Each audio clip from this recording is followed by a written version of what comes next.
Jeg hedder Susie, og jeg er hænderne bag hold Keramik. Jeg holder til på Østsyn i Nyborg. Jeg laver krus, kopper, skåle, tallerkener, lysestager, vægophænge, smykker. Alt sammen er unikt og håndlavet keramik.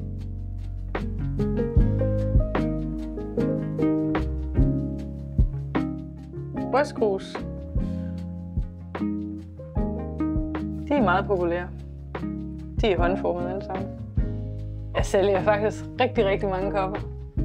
I alle afskygninger og i alle farver.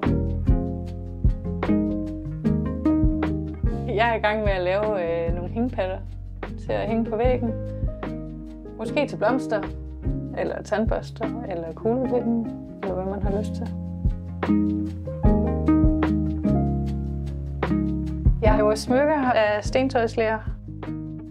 Keramiksmykker med guldbelagt særlingsølv, så allergivenligt. Som åbningstilbud har jeg 20% rabat på de varer, jeg har inde på Butik Danmark det næste stykke tid.